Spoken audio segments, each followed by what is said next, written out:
কোরআন আজ কাঁদে তোমাদের জন্য, আমি থাকতে কেন এ দুঃখের অরণ্য, কোরআন আজ কাঁদে তোমাদের জন্য। ইসলামিক মিডিয়া টিভি, কোরআন হাদিসের কথা বলে। ঈমান ঠিক রাখার জন্য 5 ওয়াক্ত নামাজ, কিভাবে 5 ওয়াক্ত পড়বেন সেটা আল্লাহ বলে দিয়েছেন, কোন সময় থেকে কোন সময়। আকিমিস সালাতা লিদুলুকিশ শামসি ইলা ওয়াসাকিল লাইলি ওয়া কুরআনাল ফজর, ইন্না কুরআনাল ফজরি কানা মাশহুদা। সূর্য ওঠার আগ থেকে নিয়ে সূর্য ডুবার পর পর্যন্ত নামাজ কায়েম করো।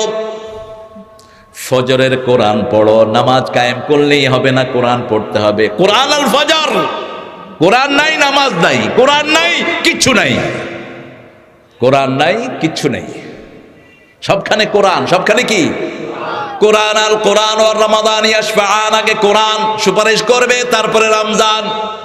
কোরআন সুপারিশ করবে, রমজান সুপারিশ করবে, তারপরে সুপারিশ করবেন মুহাম্মদ সাল্লাল্লাহু। আগে কোরআন চিনতে হবে। এখন কোরআন আছে না নাই? কোরআন আজ কাঁদে তোমাদের জন্য, আমি থাকতে কেন এ দুঃখের অরণ্য, কোরআন আজ কাঁদে তোমাদের জন্য। কোরআন কাঁদছে বসে বসে। কত রকমের ষড়যন্ত্র কাফের, বেঈমান, ইহুদি, মুশরিকরা করছে মুসলমানদেরকে দুনিয়া থেকে নিবানোর জন্য। আল্লাহ বলেন ষড়যন্ত্রে কান দিও না। ওয়া মাকারু ওয়া মাকারাল্লাহ আল্লাহু খায়রুল মাকিরিন। ওদের ষড়যন্ত্র ওদেরকে ছেড়ে দাও, তোমাদের পরিকল্পনার জন্য যথেষ্ট কে? কে যথেষ্ট? একটা পরিকল্পনা দিবে, সব ভেস্তে চলে যাবে। চিকিৎসা ভেঙে পড়ছে এখন ইউরোপ আমেরিকার। করব চিকিৎসা, সিলিন্ডারের বোতলও পাচ্ছে না গ্যাস নেওয়ার জন্য। প্রতিদিনই আমার কথা হয়, কালকে সকালেও কথা হলো আমেরিকাতে। বলো যে খাম খাম, ওয়ার, কোথায় আসবো? কয়ে আমেরিকা। তোমরা ইউ আর ডাইং ম্যান, তোমরা মরতেছো। আমরা মুসলমানরা ঠিক আছে। আরো আসতে কর না সুবহানাল্লাহ। মুসলমানরা ঠিক আছে, কিন্তু তোমাদের চারপাশেই করোনা।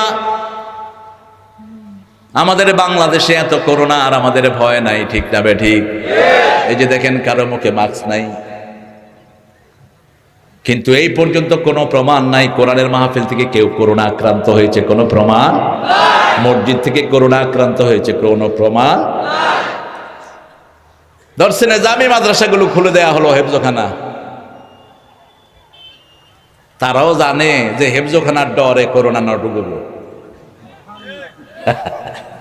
এই পর্যন্ত একটা হেফজখানাতেও করোনা রোগী ধরা পড়ে নাই। আর স্কুল খোলে না ডরে, কারণ স্কুলে তো কোরআন নাই। স্কুলে কোরআন ঢুকাও, স্কুলও খুলে দিতে পারবা, ঠিক না বেঠিক? হেফাজত করার মালিক কে? আল্লাহ জাল্লা শানুহু। সে আল্লাহ জাল্লা শানুহু বলছেন আগে ঈমান ঠিক করো, তারপরে সালাত।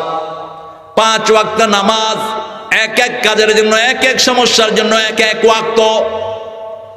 ফজরের নামাজে যাবেন, রিজিক বাড়ানো হবে। ফজরের নামাজে যাবেন, কিয়ামতের ময়দানের সাক্ষী হয়ে যাবে কোরআন। সবচেয়ে লম্বা তেলাওয়াত বিশ্বনবী ফজরে পড়তেন।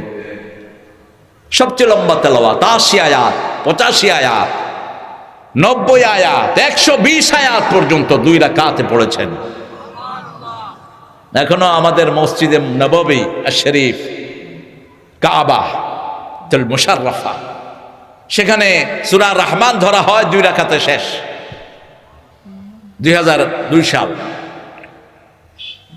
আব্দুর রহমান আল হুযাইফি, মসজিদ নববীর শ্রেষ্ঠ ইমাম, ডক্টর, তিনি ফজরে নামাজ ধরেছেন, সূরা রহমান ধরলেন। হজের সময় আমার পাশে এক মুসল্লি হাঁটু কাঁপতেছে, আমি নামাজ ছেড়ে দিয়ে তাকে বসায় দিলাম। বললাম যে আপনি বসে নামাজ পড়েন। নামাজ শেষ করে মনে হলো আমাদের দেশি মানুষ বাড়ি কোনায় কয় নোয়াখালী বললাম আন্ডু কাফে তো খাড়ালি সুদ কিনলে কজান গেলেও খাড়াই থেকে কোরআনের মজাই তো তেলাওয়াত, এত সুন্দর তেলাওয়াত। আমি বললাম আইসেন না, তিনি বলছেন আমি মারা গেলেও এই নামাজ আমি ছাড়বো না। কি নামাজ পড়ে আমার দেশ! একটু মানুষ বেশি হলে ইয়া আইয়ুহান নাফসুল মুতমাইন্না একা দিয়ে শেষ। পাইছেন কোথায়? কোন সুন্নতে পেয়েছেন? কোন জামাত? বিশ্বনবী সাল্লাল্লাহু আলাইহি ওয়াসাল্লামের জামাতে একায়াতে পড়েছেন নামাজ হয়ে যাবে, কিন্তু রাসূলের সুন্নত আদায় হলো না। কত সুন্দর এশায় তিনি বড় বড় সূরা পড়তেন, সূরা বনী ইসরাঈল, সূরাতুল মুসাব্বিহাত, সাব্বাহু সাব্বিহু দিয়ে যে সূরাগুলো শুরু হয় একটা একটা করে শেষ করতেন। যে নামাজে পরিপূর্ণ সূরা পড়া হয় ওই নামাজকে শ্রেষ্ঠ নামাজ বলেছেন মুহাম্মদ সাল্লাল্লাহু আলাইহি ওয়াসাল্লাম। এমনকি তিনি 4 রাকাতের মধ্যে দ্বিতীয় রাকাতগুলোতে সূরা মিলাতেন, ছোট সূরা মিলাতেন। ফরজের 4 রাকাতে 2 রাকাতে তো সূরা মিলাতেনি, দ্বিতীয় রাকাতগুলোতেও মিলাতেন। এজন্য বলছেন সল্লু কামা রাআইতুমুনি উসাল্লি, আমি যেভাবে পড়ছি, যেভাবে আমাকে নামাজ পড়তে দেখছো সেইভাবেই তোমরাও নামাজ পড়ো। আল্লাহ তৌফিক দান করেন, আরো জোরে আমিন। এখন ফজরে তো মুসল্লি নাই, ফজরে মুসল্লি নাই। বাড়ি থেকে একটু দূরেই মসজিদ, তো যে সমস্ত হুজুররা একটু বেশি পরিচিত ওনারা মসজিদে যান না, ওনাদের পর্দার সমস্যা।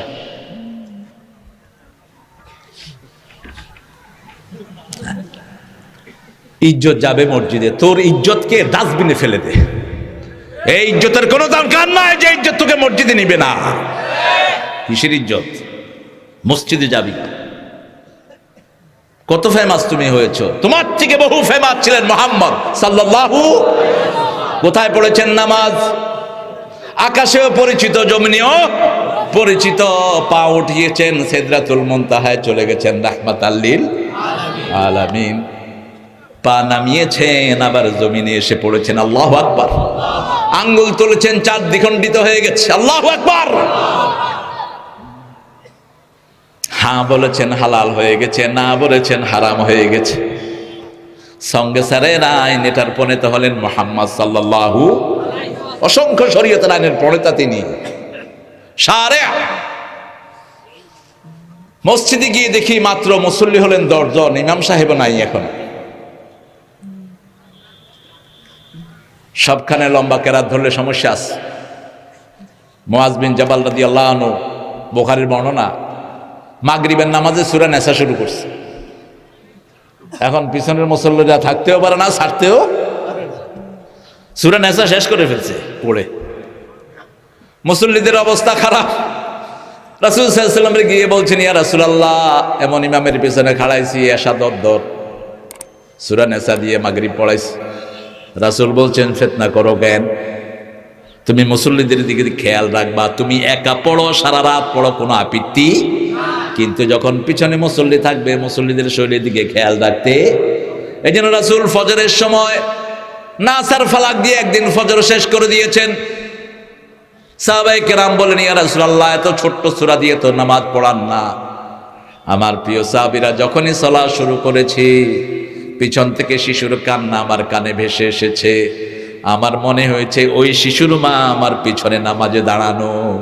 নামাজ লম্বা করলে শিশুটার কষ্ট হয়ে যাবে। আমি সবার নবী, ইন্নী রাসূলুল্লাহি ইলাইকুম জামিয়া, আমি সবার নবী। আল্লাহু আকবার। শিশুর কান্না, শিশু কত গুরুত্বপূর্ণ একটা বিষয়। মা আয়েশা সিদ্দিকা রাদিয়াল্লাহু আনহা বলতেন, অন্ধকারে আমরা ফজরে আসতাম, অন্ধকারেই ফিরে যেতাম। আমাদের শরীরের অবয়ব বোঝা যেত না, আকৃতিগুলো বোঝা যেত না। আমাদের দেশে আমরা ফজর অনেক লেট করে ফেলি। মক্কাতে যারা ফজর নামাজ পড়েছেন, মদিনায় যারা পড়েছেন, দেখেছেন কোন সময় ফজরটা হয়। ফজরের পরে ঘুমানো নিষেধ। রাসূল সাল্লাল্লাহু আলাইহি ওয়াসাল্লাম ফজর থেকে নিয়ে সূর্য ওঠা পর্যন্ত তাসবিহ করতেন। এই তাসবিহ করে যারা 2 রাকাত নামাজ পড়বে, রাসূল 3 বার বললেন তাম্মান তাম্মান তাম্মান, পরিপূর্ণ উমরা হজের সওয়াব আল্লাহ তাকে দান করে দিবে। তাম্মান তাম্মান তাম্মান 3 বার বললেন, পরিপূর্ণ উমরা হজের সওয়াব আল্লাহ তাকে দান করে দিবে। আবার রাসূল সাল্লাল্লাহু আলাইহি ওয়াসাল্লাম বললেন, যে ফজর পড়বে আল্লাহ তার দায়িত্ব নিবে। মান সাল্লা সুবহা হুয়া ফি যিম্মাতিল্লাহ, যে ফজর পড়বে আল্লাহ তার দায়িত্ব নেবেন। আল্লাহু আকবার। কাউকে দায়িত্ব দেওয়ার আগে বাচ্চাদের মধ্যে ছেড়ে দিতেন। বাচ্চাদের সাথে কি আচরণ করে, গোপনে তার নামাজ দেখতেন, নামাজের ভিতরে কি করে। নামাজে যেগুলো চুরি করে এগুলো সমাজেও চোর, ঠিক না ঠিক? যার নামাজ ঠিক নাই তার সমাজও ঠিক। তসবিহগুলো ঠিক মতো পড়ে না, এরকম এরকম করে, দেখবেন শুধু চুরিদারিতে ব্যস্ত।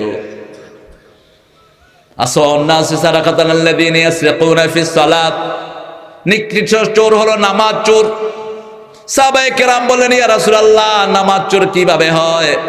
করোনার চাল না খেয়ে ফেললে চাইল চোর, রিলিফের গম খেয়ে ফেললে গম চোর, নামাজ চোর কেন্দ্রিল্লা। লা ইউতিম্মু রুকুআহা ওয়া সুজুদাহা, রুকু সিজদা ঠিক মতো যারা করে না। ফু দিয়েছেন কোথায়? কখন ফু দিলেন?